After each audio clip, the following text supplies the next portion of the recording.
The story begins in 1938 in a small settlement called Visby, where we are introduced to Ellen, a young girl searching for love and companionship.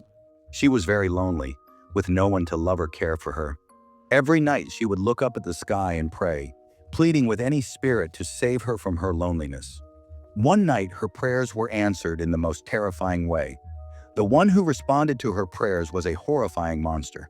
That dreadful creature appeared before her with blood-red eyes, sharp teeth, and a face resembling death itself. Ellen couldn't even scream. She collapsed to the ground, trembling in fear. Somehow she managed to escape the monster. The scene shifts, showing that many years have passed. Ellen is now married and lives with her husband, Thomas Hutter, in Visborg. Thomas is a real estate agent who loves Ellen deeply, and the couple is living a happy life together. One day, Thomas gets a deal to sell an old castle located near the Carpathian Mountains in a village called Transylvania. There were many rumors already circulating about the place. It was said that a terrifying monster lived there. However, Thomas earned a lot of money from selling this castle, so he ignored all the rumors. The new owner of the castle was a mysterious man named Count Orlok. Ellen tried to stop Thomas, saying, "Thomas, don't go. Something doesn't feel right.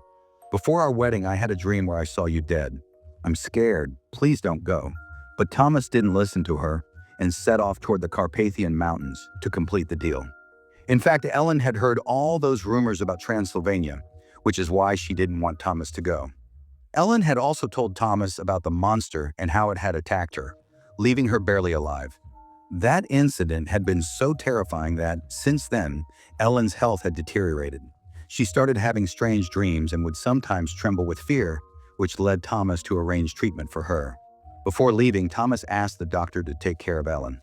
After some time, Thomas arrived in Transylvania. Upon reaching Transylvania, Thomas experienced something strange.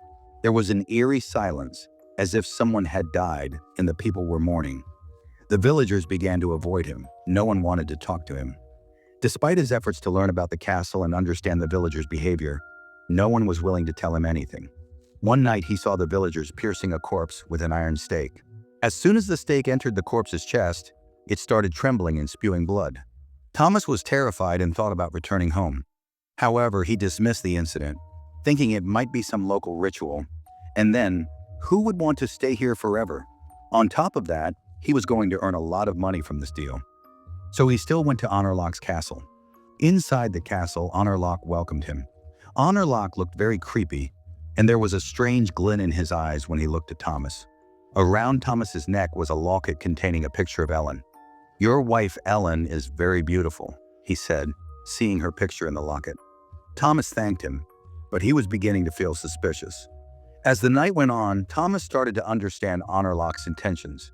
Then Thomas got a small cut, and upon seeing the blood, Orlok lost control of himself. Orlok revealed his true form. He was a vampire.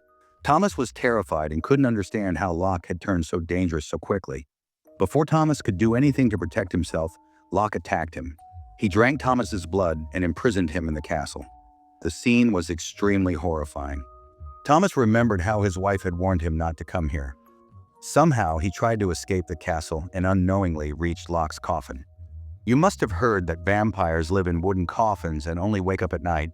Well, all of that is shown in this movie. Thomas looked at the coffin and remembered how his wife Ellen had told him that, before their marriage, a monster had attacked her. It had large eyes, sharp teeth, and drank blood. Seeing all this, Thomas realized that Orlok was the very monster who had attacked his wife Ellen before their marriage. Along with fear, Thomas was now filled with rage. He decided he would destroy Orlok. Thomas tried to kill Orlok, but he failed. Now Thomas has no choice but to run. He escapes from the castle, evades Orlok, and jumps into the river to save his life. However, Orlok discovers that the girl who had escaped him years ago, Ellen, is actually Thomas's wife. I believe Orlok was very cunning. He deliberately summoned Thomas to Transylvania to eliminate him and claim Ellen for himself. But that's just my opinion. The scene changes, and we see Ellen's condition worsening in Visarg. She begins having strange dreams, and after some time, experiences odd seizures. She even starts walking in her sleep. The doctor Thomas had entrusted with Ellen's care suggests that the seizures are due to a lack of blood, but he is not entirely certain. To uncover the truth, he calls upon his mentor, von Franz.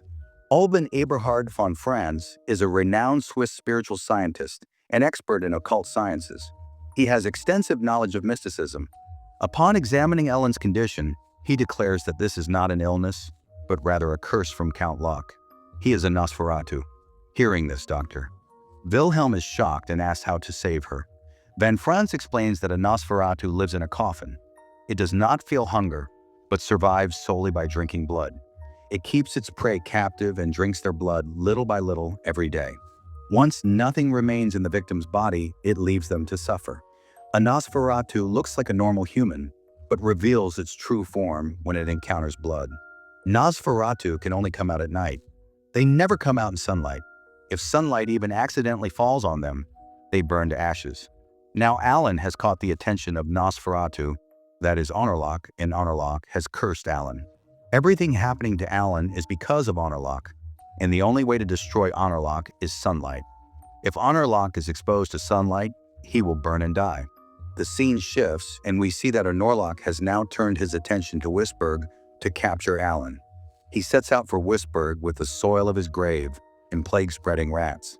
Slowly, death starts dancing in the villages, and the incurable disease engulfs everyone. The entire city is in ruins. Many people have already died, and many more are about to die. Alan finds it unbearable to witness.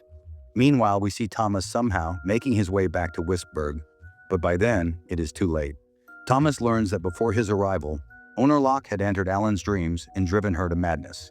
Orlok showed Alan visions of Thomas betraying her and never returning. In the end, he told Alan, "Your husband has left you. If you don't renew the old vow with me within 2 nights, I will destroy all of the Wisburg." Hearing this, Alan became deeply distressed. She thought that if Thomas wouldn't return, she would have to stop Orlok herself. The only way to stop Orlok is self-sacrifice. As Van Franz explained, Orlok can be destroyed by sunlight. Alan realized she had to hold off Orlok until sunrise. She devised a plan and, gathering her courage, called Orlok to her, saying, "Come, I am ready." Hearing this, Orlok immediately came to her, and he attacked him, starting to drink Alan's blood. Alan began to distract and manipulate him. Gradually, Locke got so caught up in his words that he didn't notice the sunlight. But before he could kill him, the sun rose, and with the first ray of sunlight, Count Orlok burned to ashes. Alan sacrificed his life to save Wisburg. The scene shifts to the present, where Thomas sits beside Alan's lifeless body, crying. This scene was deeply emotional. Alan's love and bravery saved the entire town. And with that, our movie ends. If you like this video, subscribe to this channel for more horror stories like this.